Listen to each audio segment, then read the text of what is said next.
be open-minded enough to try out, you know, the latest Harry Potter game or something, you know, because you just automatically assume things are going to be lower quality. And I'm happy to see that there are exceptions to that rule, such as Muppet Monster Adventure here.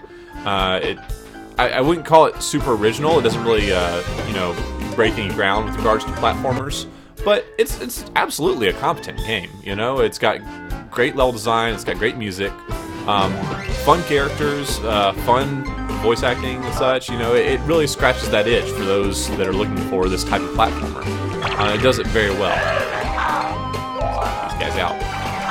I think I'm going to backtrack just a little bit here, because this looks like the progression towards the level's end.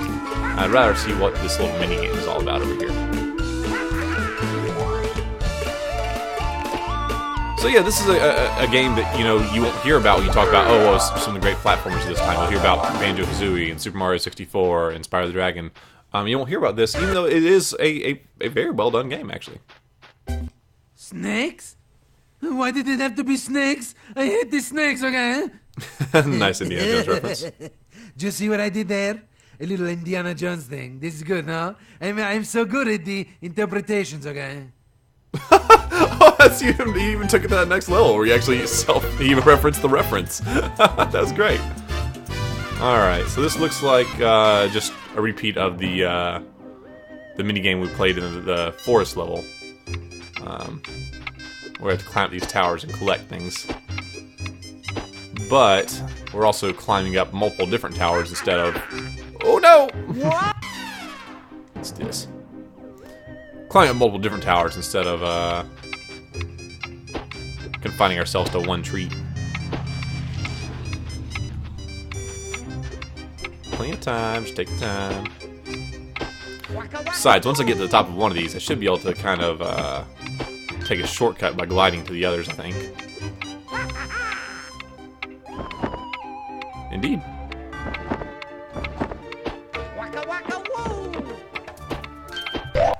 But they are of different heights, so that's, that strategy is not totally applicable. Here we go.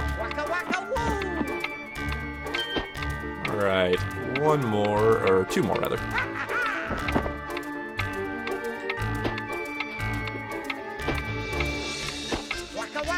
Go.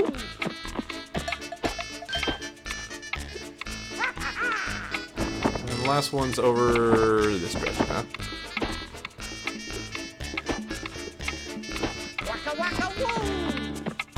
Nailed it! Way to go, okay? Hey, you give him the Muppet token. Hooray! Alright, now we can continue progressing with the main level proper. Woo! Oh, the barrel's gonna get me for a second. Woo. Make a break for it, Robin! Go! No! Not quite. Although... couldn't quite make it there. Here we go. I can kind of sneak around the backside of this. Ha-ha! And look! There's a Muppet token for it. Very sneakily hidden one.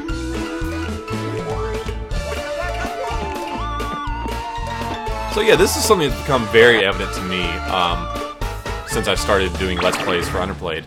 And I hope it becomes more apparent to more gamers that, you know, just you kind of need to open up, be a little bit more open-minded in how we judge games, you know, and not discount a game simply for the fact that it's a licensed title based on existing IP.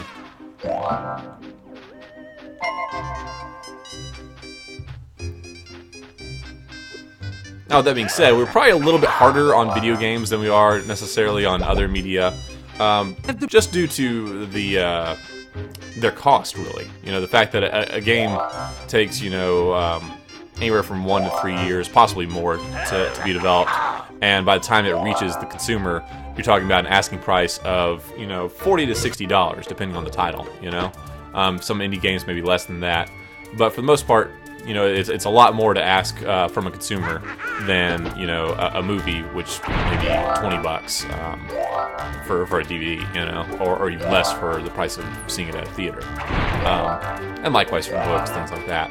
So there's almost kind of I think we're a little bit more guarded with regards to video games, and we want to see them prove themselves a little bit more. You know, it's like, hey, if I'm going to pay $60 for a title, it better be absolutely worth it, you know, in some way.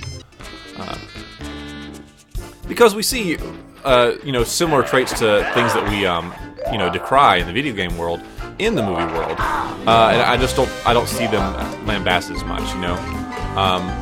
We're very, very critical of video games being derivative, you know, of using techniques or concepts from other games, and that's kind of a dirty word, you know, in the video game reviewing community, is the idea that it's like, oh, well, your game's not original.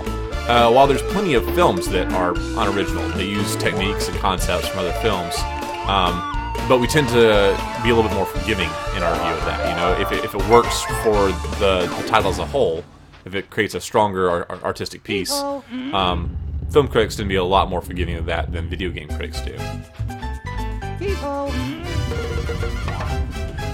And I'm not making a case that, you know, we should just treat video games like films, and you know, because they're not. There's absolutely lots of differences, and they should be criticized differently.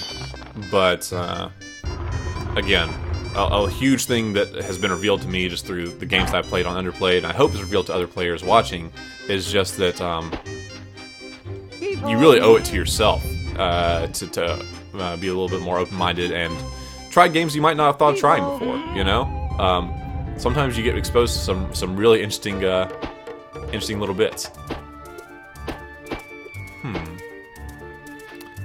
Can't quite reach this from where I'm at, so presumably I need to backtrack a little bit and find my way. Oh, I got squished. Chase these barrels. There we go. Got it. Waka waka woo!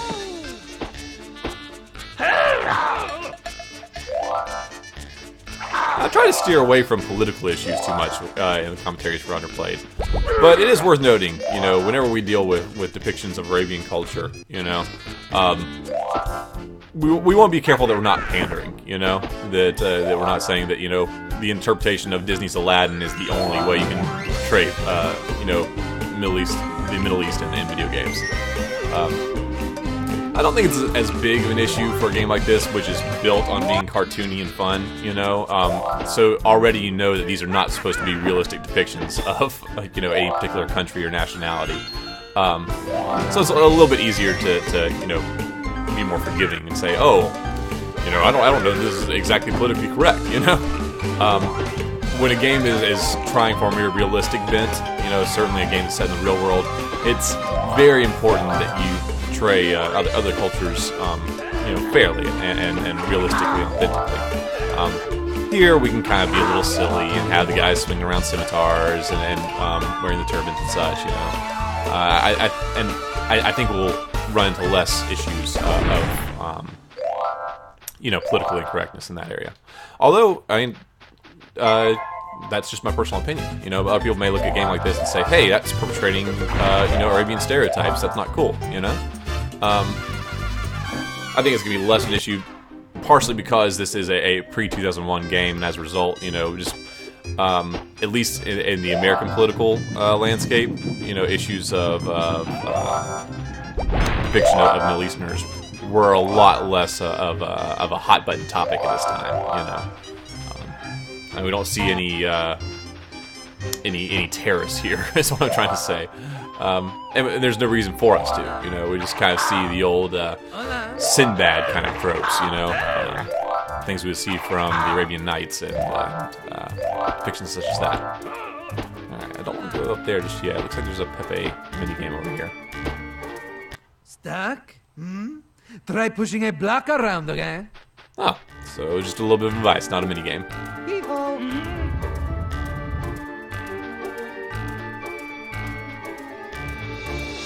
Go and get around the other side here.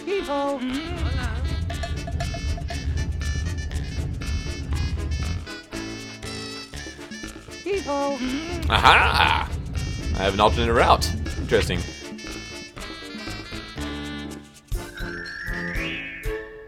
Ah, it's not another way to get up there. It's actually you know, a hidden switch to activate those floating platforms. That's convenient.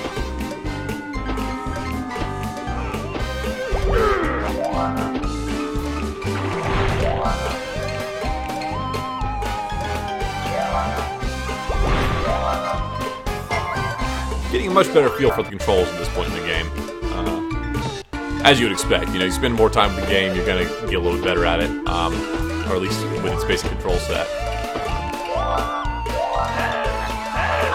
So I'm having a much easier time with combat and platforming.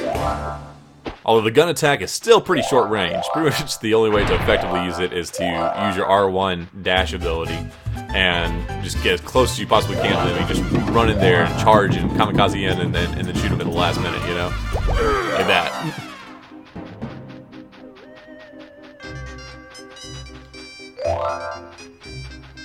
Now compare the length of this level to the previous level, the Vile River. I mean, I feel like we were already done with the Vile River at this point, you know?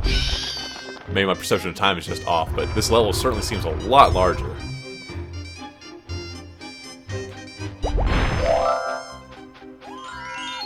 Okay. Still need 2 more letters, wow. Alright, I'm gonna fake these guys out. Come and get me. See you later, guys!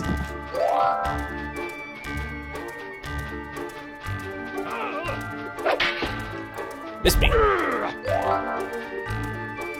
Alright, now this is very interesting. We have several blocks that we can push of varying heights. Okay.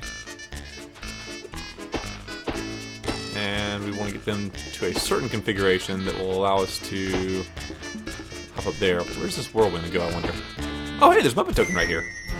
Glad to jump down. Alright. I know we're thinking, so I'm just gonna start pushing the blocks and see what happens.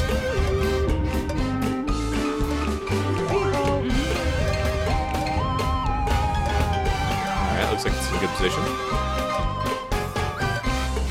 We'll put this one next to it. And finish off with this little block here.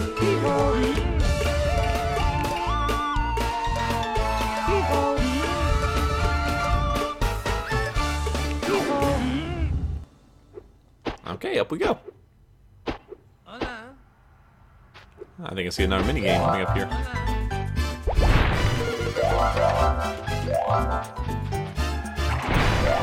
Interesting, we've swapped music tracks to one of the previous levels, or the conga line kind of feel to it. Everybody ready? Okay. On your mark, get set, go, go, go, go, go! Okay, another race. I don't think this thing will involve as much platforming as our last one, so hopefully it'll be a little easier. This guy is pretty fast.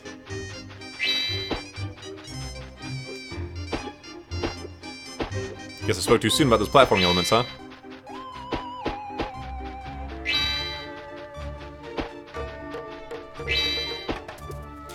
No! No!